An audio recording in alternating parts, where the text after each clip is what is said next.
tucked away the morning, the things that you would miss, like laughter from the kitchen, or a memory like this. Taburkan mesa seres, taburkan cinta. Aroma 100%.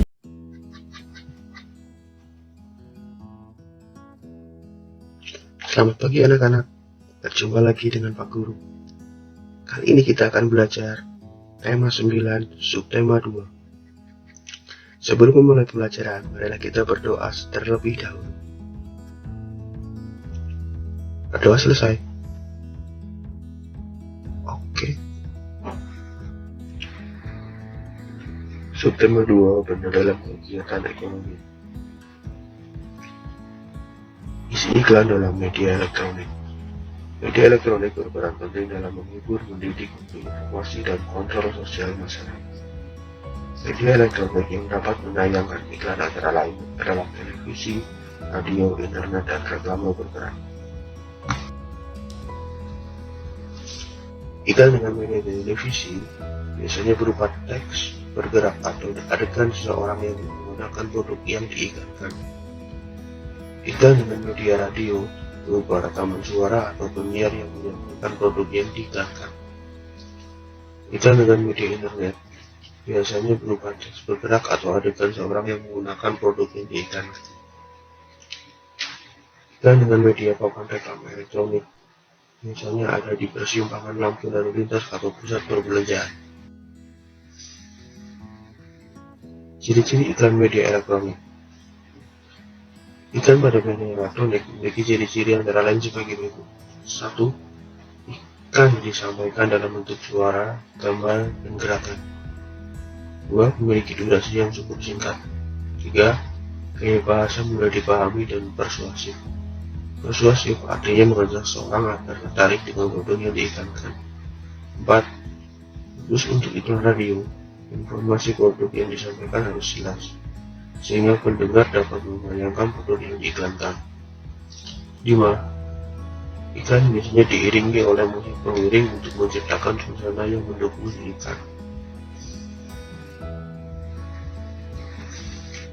Menjelaskan ciri-ciri bahasa iklan media elektronik. Bahasa yang digunakan dapat berupa bahasa formal atau non-formal. Perhatikan contoh iklan berikut. Iklan dengan bahasa yang formal. Iklan dengan bahasa non-formal.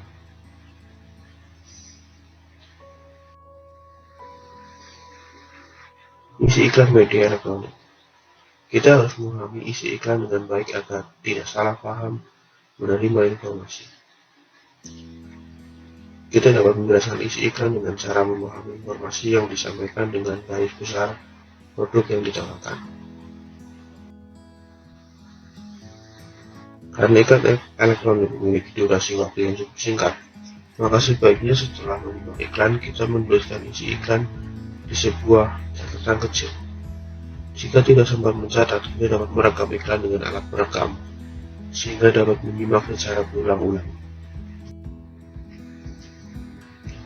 Setelah mengetahui isi iklan, bahkan kita dapat membuat kesimpulan dari iklan tersebut.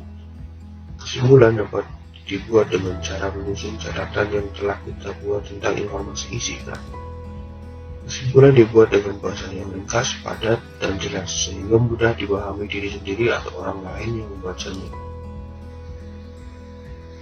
Memperagakan kembali iklan media elektronik.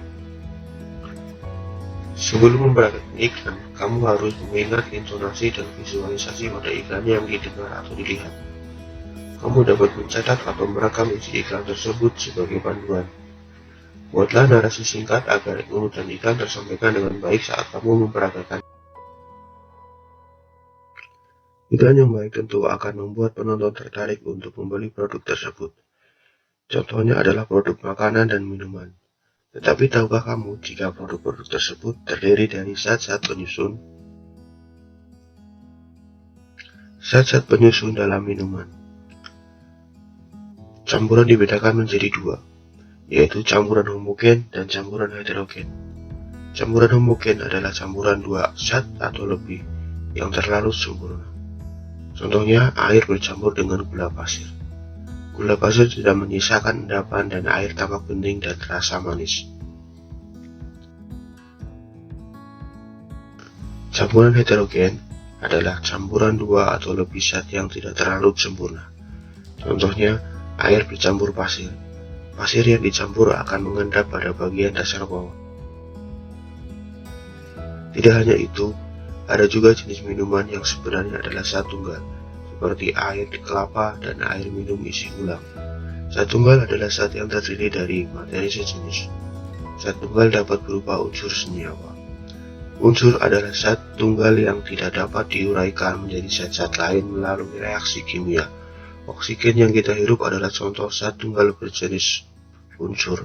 Senyawa adalah zat tunggal yang dapat diuraikan menjadi dua zat atau lebih melalui reaksi kimia. Contohnya air. Air dapat diuraikan menjadi gas hidrogen dan gas oksigen. Campuran dan contohnya. Perhatikan contoh-contoh campuran berikut. Contoh campuran homogen. 1. Minuman serbuk buah berasal dari campuran air dengan serbuk buah. Serbuk stroberi larut sempurna dalam air. Air berubah warna dan menghasilkan manis khas buah stroberi. 2. Larutan oralit berasal dari campuran air dengan serbuk oralit. Serbuk oralit larut sempurna dalam air. 3. Alkohol 70% bisa digunakan untuk membersihkan luka. Alkohol 70% berasal dari alkohol murni yang diencerkan dengan air. Contoh campuran heterogen. 1. Air kopi yang menyisakan ampas di bagian dasar gelas. Artinya, bubuk kopi tidak larut sempurna dalam air. 2. Air dan minyak yang tidak menyatu. Tetek minyak berada di atas lapisan air. 3. Beras yang direndam di dalam air. Beras akan tampak mengendap pada bagian dasar wadah dan tidak larut dalam. Zat-zat dalam campuran. Campuran merupakan gabungan dari dua zat atau lebih zat tunggal. Zat penyusun campuran dapat berupa zat padat dengan zat padat seperti campuran kopi, gula pasir, dan gerimer. Zat padat dengan zat cair seperti campuran garam dan air. Zat padat dengan zat gas seperti campuran debu dengan udara. Zat cair dengan zat cair seperti campuran sirup dan air. Zat gas dengan zat gas seperti udara di atmosfer yang merupakan campuran gas oksigen, hidrogen, nitrogen, dan sebagainya. Suatu benda dikatakan campuran jika memiliki ciri-ciri antara lain campuran terdiri dari dua atau lebih zat tunggal. Campuran dapat dipisahkan menjadi zat-zat penyusunnya. Perbandingan zat tunggal penyusun di campuran tidak tetap, dan campuran memiliki sifat dari zat-zat tunggal sebagai penyusunnya. Kopi, gula, dan air panas meskipun merupakan zat yang berbeda, tetapi apabila disatukan akan menghasilkan rasa yang enak. Begitu pula dengan kehidupan berbangsa dan bernegara, meskipun berbeda tapi tetap satu. Peristiwa yang mencerminkan persatuan dan kesatuan bangsa. Sikap memelihara persatuan dan kesatuan dapat ditunjukkan antara lain cara berikut. 1. Memiliki perasaan sebagai satu bangsa dan satu tanah air walaupun berbeda suku, budaya, dan agama. 2. Mencintai dan melestarikan budaya daerah untuk memperkuat budaya nasional. Peristiwa dalam masyarakat yang mencerminkan persatuan dan kesatuan bangsa yang beragam. Contohnya dapat dilihat dalam kegiatan berikut. 1. Secara aktif berpartisipasi dalam kegiatan gotong royong. 2. Mengikuti festival budaya Nusantara atau kegiatan kebudayaan lain di daerah sekitar. 3. Ikut serta dalam acara Jambore Nasional untuk dapat berinteraksi dengan teman-teman yang berasal dari daerah, suku, dan agama yang berbeda. Persatuan dan kesatuan di lingkungan rumah. Berikut adalah sikap yang harus dikembangkan untuk menjaga kerukunan dalam perbedaan di lingkungan rumah. 1. Saling menghormati dan menghargai. 2. Tidak mementingkan diri sendiri. 3. Tolong-menolong dan saling bekerja sama. Mewujudkan kerukunan dalam kegiatan di lingkungan sekitar. Berikut adalah manfaat dan dari menjaga kerukunan di lingkungan masyarakat. 1. Membangun kerjasama antar warga. 2. Mempererat persatuan dan kesatuan di lingkungan masyarakat. 3. Menumbuhkan rasa toleransi antar warga masyarakat. 4. Memisahkan sikap saling membantu antar warga. Dan 5. Hidup menjadi damai dan aman. Terciptanya kerukunan antar warga tentunya berdampak positif bagi kehidupan masyarakat. Salah satunya adalah kegiatan ekonomi masyarakat dengan menciptakan produk hasil kegiatan ekonomi masyarakat. Produk hasil kegiatan ekonomi masyarakat. Kegiatan ekonomi adalah kegiatan yang dilakukan manusia untuk memperoleh barang atau jasa. Kegiatan ekonomi ini dilakukan dengan tujuan agar masyarakat memenuhi kebutuhan dan mencapai kemakmuran hidupnya. Keberagaman kegiatan ekonomi masyarakat Indonesia dipengaruhi oleh kenampakan alam dan sumber daya alam yang ada di sekitarnya. Oleh sebab itu, hasil dari kegiatan masyarakat di setiap daerah pun berbeda-beda. Perbedaan produk hasil kegiatan ekonomi adalah potensi ekonomi yang dapat dikembangkan untuk meningkatkan kesejahteraan masyarakat suatu daerah. Jenis-jenis usaha ekonomi. Suatu kegiatan usaha dapat memberikan hasil yang maksimal jika dikelola dengan baik. Berdasarkan cara pengelolaannya, kegiatan usaha yang ada di masyarakat dikelompokkan menjadi dua, yaitu usaha perseorangan dan kelompok. Contoh usaha perseorangan adalah bengkel kecil, pemangkas rambut, rumah makan, toko kelontong, dan pedagang asongan. Kelebihan usaha perseorangan adalah pemilik dapat mengembangkan usahanya sesuai dengan keinginan. Keuntungan yang diperoleh dapat dinikmati sendiri. Pengambilan keputusan dapat dilakukan dengan cepat. Kekurangannya adalah modal dan kemampuan terbatas, kreativitas usaha terbatas, dan risiko kerugian yang ditanggung sendiri. Contoh usaha kelompok adalah CV, firma, PT, dan koperasi.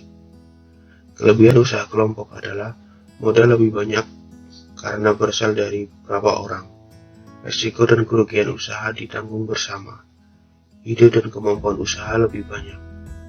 Kekurangan dari usaha kelompok adalah pengambilan keputusan harus sesuai dengan kesepakatan bersama. Keuntungan dibagi dengan pemilik modal lainnya. Kelangsungan usaha tidak menentu karena rawan perbedaan pendapat antar pemilik modal. Tidak hanya usaha ekonomi yang dilakukan secara mandiri atau berkelompok. Kegiatan lain yang dapat dilakukan secara sendiri atau berkelompok adalah menari. Saat menari kelompok, biasanya memiliki pola lantai tersendiri. Pola lantai dalam tari kreasi daerah. Pola lantai tari kreasi daerah umumnya merupakan tari yang dilakukan secara berkelompok. Perhatikan salah satu contoh tari asal Aceh, yaitu tari Sodati. Tari Sodati memiliki pola lantai lurus dan zigzag.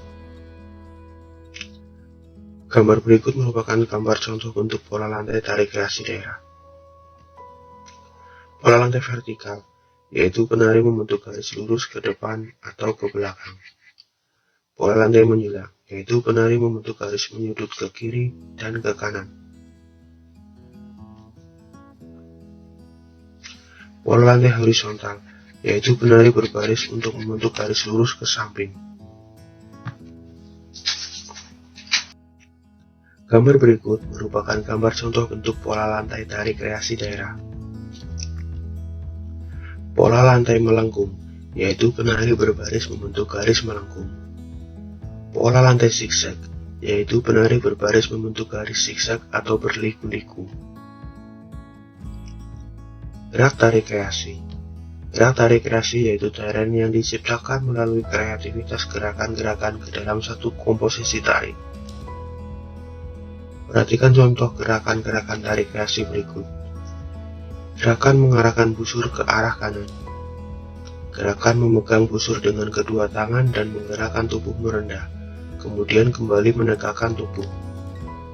Gerakan memegang busur ke arah kiri dan beralih kecil sambil membentuk lingkaran. Nah, sekian pembelajaran pada hari ini. Sampai jumpa di pertemuan selanjutnya.